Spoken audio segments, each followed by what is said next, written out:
va maintenant parler de cybersécurité, des métiers d'avenir qui n'attendent bien évidemment que vous qui allez nous regarder. Pour vous qui êtes également présents avec nous, eh bien, je vous laisse, Mélodie, avec vos invités sur votre plateau cet après-midi devant la cathédrale de Bourges. Et en profitant d'une petite éclaircie. Voilà, c'est ça, profitez-en bien, bon débat. Merci. Donc, comme vous l'avez peut-être suivi sur la précédente table ronde, on a évoqué la notion de conduite de changement, la notion de capacité aussi des équipes à se former aux différents outils logiciels. Et donc, je pense que c'est une bonne façon de faire la transition vers nos intervenants aujourd'hui. Donc, on accueille Pascal Berthomé, qui est directeur du département STI à l'INSA de Bourges, mais je laisserai se présenter un petit peu plus longuement tout à l'heure. Et Jean-Loup Lebars, formateur au CEFIM, qui est aussi une école que l'on peut avoir sur l'ensemble de la région Centre-Val de Loire. Pascal, je vous laisse peut-être la parole pour présenter l'INSA et puis ce que vous faites globalement en termes de formation numérique. Alors, bonjour à tout le monde. Donc, je ne suis plus directeur de département, mais c'est pas grave. Excusez-moi, je ne l'avais pas mis à jour. Non, c'est pas dramatique. Donc, l'INSA, c'est une école d'ingénieurs en 5 ans, et donc on a différents départements. Donc, on a la chance d'être bicite entre Bourges et Blois, donc 2 étapes du Live Tour. Plus précisément, par rapport au numérique, on a un département, donc sécurité et technologie informatique, qui forme des ingénieurs en informatique spécialisés dans la partie sécurité informatique, donc qui va permettre différentes choses.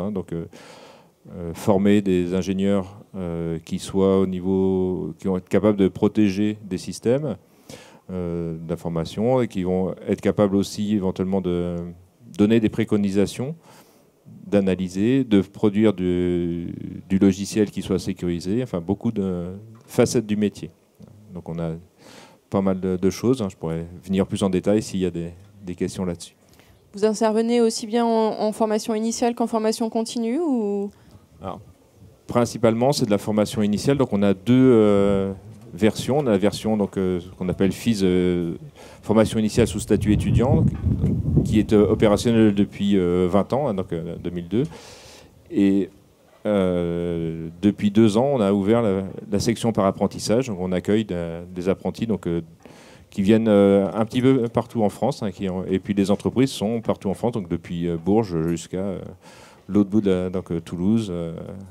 Donc voilà, nos apprentis sont répartis sur toute la France. Nos étudiants viennent de toute la France et repartent après. Voilà, on essaime ici comme ça. Donc on aimerait éventuellement qu'il y en ait plus qui restent sur la région, mais c'est pas toujours facile. Effectivement. Jean-Loup, est-ce que vous pouvez nous parler un petit peu du CEFIM ? Oui, tout à fait. Donc, le CEFIM est une école qui est située à Tours et à Orléans.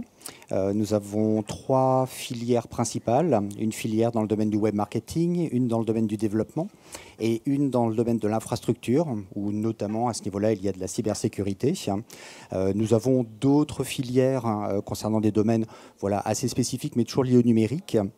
Et quelles que soient les filières, il y a pour la majorité des formations que nous faisons des certifications ministère du Travail qui sont passées par les étudiants que nous avons. Les étudiants sont soit des alternants, donc en effet, ils travaillent en société, ils viennent passer quelques semaines à CEFIM entre des moments d'alternance en société, soit nous avons des étudiants qui ont à réaliser un stage selon les types de formations. Et les formations que nous faisons vont d'un niveau bac jusqu'à un niveau bac plus 5. Merci. Du coup, moi je suis étudiant et on en a certainement qui sont sur le village. Comment je choisis mon école? Qu'est-ce qui va me faire aller plutôt vers l'INSA, vers le CEFIM ou vers l'ESTIAM que l'on a aujourd'hui aussi présent et d'autres, parce qu'il y a d'autres centres de formation et notamment sur des sujets de cybersécurité. Qu'est-ce que vous recommandez et qu'est-ce qui vous différencie les uns des autres? Par rapport à la présentation en tout cas qui a été faite, dans notre cas, on a certes des parcours, mais qui ne sont pas des parcours sur 2 ans, 3 ans. On a des filiations entre certaines formations, mais à tout moment, un étudiant peut tout à fait se dire, tiens, voilà, je vais faire une année de formation et je vais acquérir un diplôme. Voilà, on a des parcours qui sont faits, mais la personne n'est pas, comme pour les écoles d'ingénieurs, en fait, sur 3 années qui sont à faire. Donc de ce fait, au niveau des étudiants que nous avons, on a certes des étudiants, on va dire, jeunes, entre guillemets, qui viennent voilà, apprendre ou découvrir un métier dont ils peuvent avoir la passion, ou on les a conseillés de suivre cela. Mais nous avons aussi des personnes qui sont en reconversion et qui viennent aussi, quelquefois, découvrir un nouveau métier, et d'autres qui viennent actualiser leurs compétences. Voilà, de par le fait que certaines fois, quand on est en métier, notamment dans le domaine de l'informatique, on n'a pas l'occasion de pouvoir réaliser des veilles tout le temps. Et de ce fait, venir se former est quelquefois un bon moyen pour actualiser ses connaissances. Oui, j'ai l'impression que les métiers du numérique demandent, alors tous les métiers, mais en particulier sur du numérique, demandent à être formés régulièrement. Est-ce que ça, c'est une réalité ? C'est une réalité puisque le matériel, les logiciels et les techniques évoluent rapidement. Alors juste pour rebondir un petit peu sur ce qui se passe en région, il faut voir qu'à différents niveaux, on a des formations donc post-bac, BTS et DUT, donc en particulier au niveau de la cybersécurité. Il y a le DUT Réseau Télécom à Blois qui a une mention cybersécurité. Donc, on va dire que c'est vraiment à tous les niveaux qu'on obtient ces mentions-là. Et ça peut permettre des passerelles pour des gens qui n'auraient pas la fibre ingénieur, on va dire, classique, de réintégrer nos formations derrière. C'est-à-dire que voilà, on fait des passerelles, alors moins directes, moins volatiles, enfin plus longues en fait que ce que vous présentez, mais globalement, on arrive à permettre à des jeunes qui n'avaient pas forcément ce projet initialement d'arriver à être ingénieurs en cybersécurité à la fin. Donc ça, c'est toujours intéressant d'avoir ces parcours-là qui sont moins linéaires et plus intéressants au final. L'INSA a une belle marque qui est bien connue, je pense, du grand public et des étudiants. Pour autant, comment est-ce que vous vendez le cursus cybersécurité ? En quoi vous vous différenciez vraiment des autres écoles qui proposent ce type de formation ? Alors, au niveau ingénieur, sur la région Centre-Val de Loire, je crois qu'on est la seule formation ingénieur où on a toute la spécialité cybersécurité. Alors, il y a d'autres écoles d'ingénieurs en informatique, mais elles n'offrent pas cette particularité. Donc, et au niveau du groupe INSA, on a aussi, parce que finalement c'est une grande famille, il n'y a que 2 départements qui sont étiquetés cybersécurité, donc le nôtre qui était initialement ici, et puis à Hauts-de-France qui a rejoint le groupe INSA il n'y a pas très longtemps. Donc voilà, on essaye justement de capitaliser sur ces 2 aspects de particularité de notre département et au sein du groupe, au sein de la région, et d'attirer les profils là-dessus. Là-dessus, on va... Alors, juste un point qui est peut-être ici, on va être reconnu par l'ANSSI sur le label SecNumEdu pour justement permettre une meilleure visibilité des gens de la région, parce que finalement, le plus difficile à convaincre, c'est les personnes en local. La cybersécurité, c'est quand même un sujet qui revient de plus en plus. Les pouvoirs publics s'en sont saisis. On en entend vraiment parler. En quoi c'est vraiment une opportunité pour nos jeunes et les moins jeunes de se former sur ce sujet-là ? Est-ce que vous avez une idée sur le marché du travail qu'on peut avoir à la sortie, sur les opportunités d'évolution professionnelle aussi que ça peut apporter ?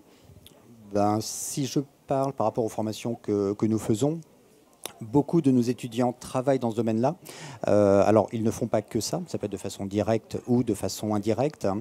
Alors, l'un des points qui apparaît, c'est que c'est en effet un terme qui est excessivement séducteur. Après, il ne faut pas que les personnes se trompent et aient une mauvaise représentation de ce que c'est que la cybersécurité. Alors justement, qu'est-ce qu'on met derrière le terme cybersécurité ? Qu'est-ce que vous leur apprenez ? Alors, donc dans notre cas, nous sommes soumis à des référentiels, de par le fait que ce sont des certifications professionnelles qu'ils passent. Donc, il y a certes des compétences générales qui concernent de la gestion de projets, tournée cybersécurité, surtout dans le domaine de la défense, c'est-à-dire comment se prémunir par rapport à des attaques, ou lorsqu'une attaque est arrivée, comment faire en sorte que on puisse réagir le plus rapidement possible. Donc, il y a certes des aspects techniques qui apparaissent, mais il n'y a pas que ça, c'est ce qu'il faut voir. Hein. Et avant tout, on essaie de leur indiquer qu'il y a beaucoup de communication qu'il faut faire. Il faut pouvoir, entre guillemets, déjà déstresser les personnes avec qui on travaille, les personnes métiers, pouvoir débloquer des situations, parce que souvent les blocages, malencontreusement, vont amener quelquefois des pertes financières par rapport à une structure. Hein.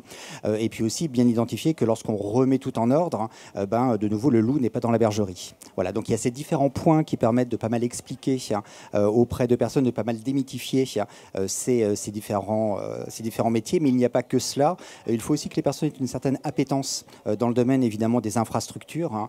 Donc, c'est-à-dire factuellement des serveurs, avoir des éléments dans le domaine du réseau. Hein. Bien comprendre, évidemment, de plus en plus les outils utilisés par les utilisateurs, notamment par rapport à du cloud. Voilà, je suppose que vous travaillez sur des systèmes avec des documents en ligne. Voilà, donc comment bien gérer ça, comment sensibiliser les utilisateurs sur les bonnes pratiques qu'il faut faire, et tout en respectant évidemment par rapport à ça, certes, les éléments législatifs qui peuvent apparaître, mais aussi les recommandations. Voilà, vous parliez de l'ANSSI, donc l'Agence nationale de sécurité des systèmes d'information, qui produit énormément de guides qui sont très très bien faits, qui a un site qui permet d'avoir des alertes concernant les différentes attaques qu'il peut y avoir. Donc, on essaie de leur montrer véritablement tout cet aspect-là. Et que ce n'est pas quelqu'un qui reste simplement derrière un ordinateur à piloter ou à monitorer des éléments. Ça fait partie de son travail, il n'y a pas de souci, mais que derrière, il faut vraiment aller à la rencontre des utilisateurs et les sensibiliser le plus possible pour mettre en place des procédures qui soient les plus carrées, les plus correctes et qui permettent de bien se prémunir de tout incident ou accident qui peut arriver. Même philosophie côté INSA ? Alors, même constat sur l'aspect technique, et j'ajouterai un aspect qui est important, qui a été évoqué sur l'aspect, on va dire, connaissance un peu juridique, connaissance du monde. Et en fait, ça ouvre aussi des pans moins techniques de métiers où les étudiants ont besoin de connaître cet aspect juridique, savoir comment on traite finalement comment on traite une crise. C'est de la gestion de crise de base, hein, où il faut savoir comment on réagit, comment on communique au final vis-à-vis des partenaires, des extérieurs, etc. Pour justement, il y a ces problèmes, on peut parler de e-réputation, de choses comme ça qui descendent très très vite du moment où on est attaqué, et savoir comment il faut réagir là-dessus. Donc ça, c'est des éléments. Alors, je dirais que nous, on aborde un petit peu, mais que des formations moins techniques pourraient s'en emparer, plus juridiques, qui pourraient vraiment s'en emparer avec beaucoup de métiers derrière. Est-ce que ça veut dire que derrière, c'est aussi une façon d'attirer des nouveaux publics vers ces formations du numérique, la cybersécurité? J'entends quand même un métier peut-être un peu... toujours technique, mais avec beaucoup plus d'interface et beaucoup plus de compétences, notamment en termes de communication. Est-ce que c'est une façon d'attirer des nouveaux profils vers vos formations ? Oui, au niveau de la cybersécurité, il y a pas mal de nouveaux métiers qui peuvent apparaître. Par exemple, on parle de data sécurité. Donc, c'est-à-dire des personnes qui vont recevoir énormément de données. Ils ne sont pas obligatoirement techniciens, ils n'ont pas à connaître le réseau, ils ont juste à pouvoir comprendre les données qu'ils perçoivent et par rapport à ça, à pouvoir faire notamment des diffusions de communication pour expliquer, par exemple, s'il y a un investissement à faire au niveau d'une société pour qu'elle se sécurise beaucoup mieux, pouvoir identifier les différents incidents qu'il y a eu, les améliorations qui seraient à apporter. Donc, il est sûr que il faut quand même avoir, on va dire, une connaissance, ne serait-ce qu'au niveau de la compréhension d'un système. Parce que autrement, le risque, c'est qu'on soit un peu comme un singe savant et qu'on ne comprenne pas ce dont on parle.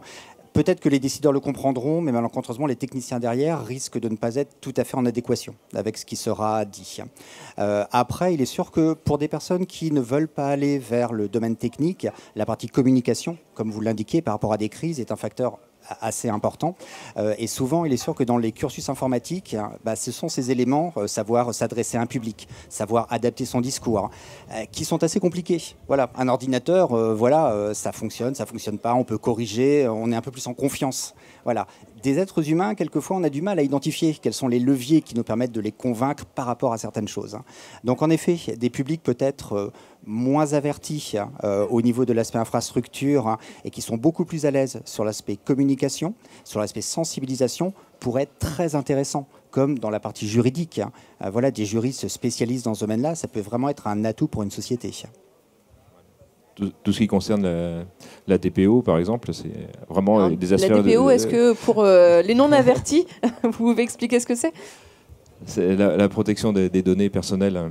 Donc il faut voilà, il y a tout un aspect finalement juridique qui va impliquer où il y aura des implications techniques, mais quelque part, il faut comprendre le juridique et comprendre un peu quelles sont les implications, les législations européennes, nationales, etc. Et comment derrière, comment transmettre aux techniciens ce qu'il faut arriver à traduire les réglementations d'un point de vue technique. Donc, quelque part, il faut des techniciens qui comprennent un peu le juridique et des juridiques qui comprennent la technique. Ça, c'est l'idéal quelque part. Et dans un environnement mouvant, puisque les technologies évoluent, les types d'attaques aussi. Donc il faut, j'imagine, avoir une certaine curiosité pour accéder, enfin pour être à l'aise dans ce type de formation. Disons qu'il faut surtout savoir prendre le temps, certaines fois, de se poser. Voilà, de faire de la veille, hein, de pouvoir aussi, c'est un peu comme des jeux d'échecs, on va analyser des parties faites par des grands joueurs hein, et se dire, ok, tiens, je vais analyser une attaque qui a été réalisée et bien comprendre les tenants et les aboutissants. Voilà, ça fait partie véritablement des éléments qu'il faut avoir en tête. Et puis l'autre point, il faut savoir être patient. Parce que c'est vraiment pas un métier où il faut agir. Enfin, on est quelquefois obligé d'agir de façon assez rapide, hein, mais il faut quand même avoir en tête que ce que l'on met en place hein, doit tenir dans le temps. Voilà, et ne doit pas avoir de répercussions, quelles qu'elles soient. Donc en effet, à ce niveau-là, ça fait partie des points de vigilance qu'il faut avoir. Et puis, souvent, c'est beaucoup de lecture. Aller au niveau de conférences, ça c'est excessivement important de pouvoir rencontrer d'autres personnes, avoir un réseau à proprement parler, parce qu'on ne peut dorénavant plus agir seul, mais quel que soit le domaine informatique. En fait. Donc on est vraiment sur des éléments où il faut pouvoir, en termes de communication, avoir des groupes auxquels on appartient, et puis selon les volontés que l'on a, pouvoir se spécialiser ou être généraliste, hein, mais si possible, conserver une forme de dialogue, hein, quelle que soit sa modalité. On a parlé du côté étudiant, des différentes qualités et je dirais de l'intérêt de ces types de formations, mais bon, on se forme pour avoir un métier, pour rentrer dans une entreprise ou pour créer son entreprise. Du coup, comment vous fonctionnez avec les entreprises? Est-ce que vous avez des partenariats particuliers? Est-ce que c'est facile de s'insérer dans le milieu professionnel quand on sort de vos formations? Actuellement, en fait, il y a donc nos apprentis sont déjà en entreprise, donc ça compte pas. Enfin, ça compte pas. Ça compte pas, mais il faut quand même les trouver, ces entreprises, voilà. A priori. C'est un challenge aussi important. Non, au niveau de nos étudiants, globalement, on a la chance d'avoir un domaine qui est en tension, hein, et donc ils ont plus d'offres que d'étudiants. Et en général, ça se traduit au niveau du stage ingénieur, qui est le stage de dernière année, qui est 6 mois. Ils ont souvent une proposition d'embauche avant la fin. Donc ça, c'est très satisfaisant pour nous, formateurs. Et donc, personne ne reste sur le carreau à la fin de sa formation en général. Rarement. Alors, je ne vais pas dire que personne, hein, c'est toujours pareil. Il y a ceux aussi qui veulent tout est dépendant quand même des compétences intrinsèques. Voilà, on est d'accord. Hein, mais globalement, on a des taux d'insertion qui sont excellents. Voilà. Et le temps de recherche d'une entreprise est on va dire, en moins négatif quelque part. Et du coup, sur quelle typologie d'entreprise pour donner envie à nos jeunes de venir dans vos formations? Alors, principalement sur les ingénieurs, c'est sur des entreprises un peu spécialisées, donc ce qu'on appelle les ESN, ce qu'on appelait avant les SS2I, sur la partie cybersécurité, alors avec différents métiers. Donc, c'est plus ou moins c'est pas forcément des grosses structures, mais c'est des structures qui sont spécialisées dans le conseil informatique, éventuellement sur des choses. Alors, on a régulièrement, on a des étudiants qui sont pris, qui vont se retrouver dans des institutions étatiques comme l'ANSSI, comme le ministère de l'Intérieur, le ministère de la Défense, voilà, donc sur des choses très très spécialisées. Et puis voilà, on a toute une variété, un panel d'entreprises. Donc ça, majoritairement en sortie, c'est ce type d'entreprise. Après, on a des entreprises où c'est plus petites, plus modestes, où ils vont arriver qui ne sont pas forcément dans le domaine informatique, mais ils vont être à la partie sécurisation du système d'information de l'entreprise. Donc ça, c'est un autre type de public qui est... Oui, dans notre cas, vous parlez de SN, en effet, il y a les structures publiques ou parapubliques qui sont assez intéressantes, les collectivités, les centres hospitaliers. aussi. Et puis dans certains cas, alors comment dire, en effet, trouver une alternance n'est pas très compliqué parce que souvent le terme de cybersécurité est déjà compris par le milieu professionnel, même des personnes qui ne sont pas de ce métier. Et dans certains cas, nous, nos étudiants travaillent dans des sociétés qui n'ont rien à voir avec le domaine informatique, mais qui travaillent avec l'informatique. Donc ils ont des données à caractère confidentiel, des éléments qu'il faut pouvoir protéger bien évidemment. Et ils ont eu cette conscience, soit parce qu'il y a déjà eu une attaque qui a été faite, et donc ils ont une indisponibilité de leur service, soit ce sont des personnes qui vont prendre le devant et qui savent qu'actuellement, on va dire, ce profil est encore intéressant. Et puis aussi, ce qu'il faut voir, c'est que ça fait partie des profils qui sont de plus en plus recherchés, donc qui vont coûter de plus en plus cher. Donc plus on les prend tôt, et plus évidemment, on peut aussi négocier ces aspects-là. Donc c'est vrai que j'entends que l'alternance, c'est quand même un schéma qui a l'air de bien fonctionner et qui est favorisé pour ce type de formation. Ou est-ce que vous avez des formations initiales, je dirais, relativement classiques ou des formations tout au long de la vie relativement classiques sans alternance? Non, l'alternance pour ça est très très intéressant parce que ça leur permet dans un milieu professionnel, avec souvent des moyens que nous ne pouvons pas mettre en place au niveau d'un centre de formation. Par exemple, lorsque nous avons des étudiants qui travaillent pour des grands groupes qui ont 200 000 ordinateurs à gérer, à part faire des simulations, mais en aucun cas on ne peut avoir ça. Il en va de même par rapport à des éléments liés à la relation avec un utilisateur. On peut leur apprendre quelques éléments de langage, des outils de présentation, mais ça ne fera en rien le fait de devoir animer une réunion de sensibilisation, aller rencontrer une personne qui s'est peut-être fait pirater son compte et lui expliquer les bonnes pratiques qui sont à mettre. Donc l'alternance, c'est, à mon sens en tout cas, l'une des voies les plus sûres et peut-être les plus pertinentes pour apprendre ce type de métier. Alors, finalement, en ayant les deux formations par alternance et sous statut étudiant, on voit la maturité de nos apprentis par rapport aux étudiants classiques. Et, ils ont justement cette vision de l'entreprise qui est nettement supérieure et la relation, toutes les problématiques de gestion humaine qui sont classiques dans l'entreprise, auxquelles les étudiants n'ont aucune notion avant d'entrer vraiment dans le vif du sujet.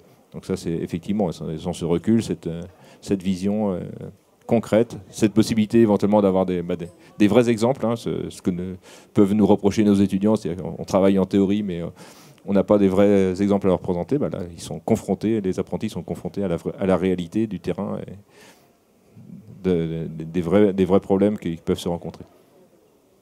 L'INSA a aussi des compétences en matière de recherche. Est-ce que le fait d'avoir ce laboratoire et de belle renommée internationale est aussi un avantage pour vous et pour les étudiants de se former et d'apprendre vraiment sur ce métier? Alors, donc on a la chance de faire partie du LIFO, le laboratoire d'informatique fondamentale d'Orléans, et plus précisément sur le campus de Bourges, d'avoir une équipe dédiée à la sécurité informatique. Le directeur de laboratoire est là-bas.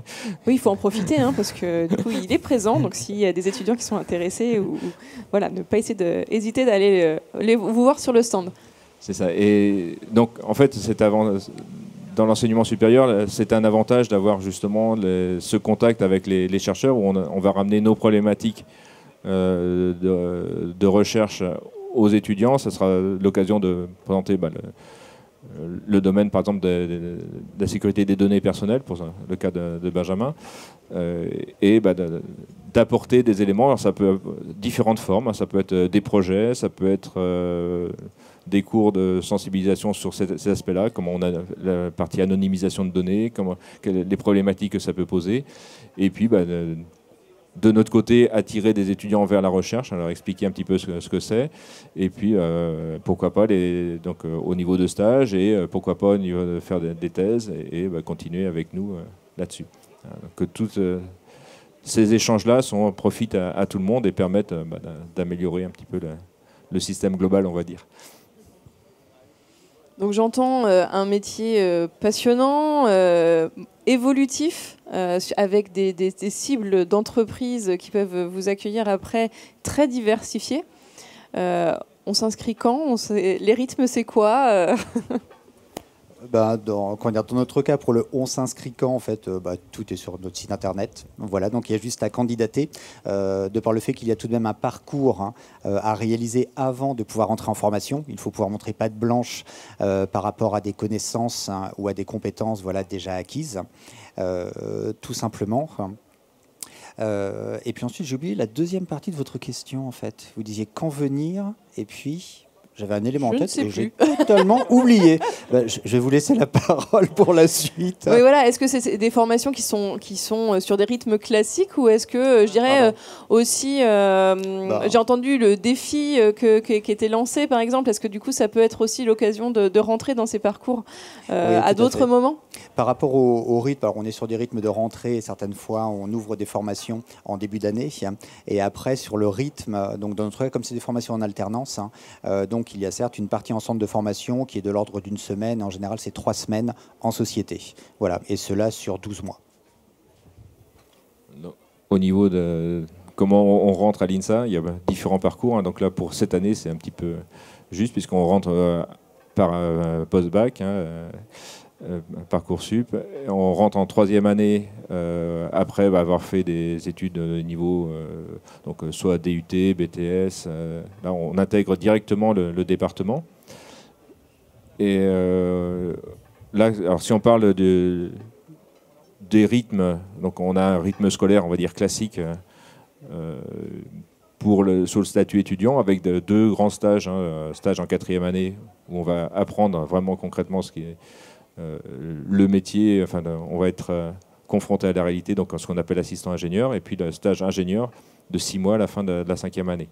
Donc ça, c'est pour le rythme étudiant. Le rythme apprenti, donc à partir de la 3e année, on a choisi des alternances longues, puisque une partie de nos apprentis sont assez loin, et avec des périodes à l'INSA de 5 ou 6 semaines, et des périodes en entreprise qui peuvent varier de 4 semaines plus courtes à 17 semaines ou 20 semaines en dernière année. Donc voilà, de l'expérience. Donc globalement, les apprentis, c'est 1 an de formation chez nous et pour 2 ans en entreprise. Merci messieurs.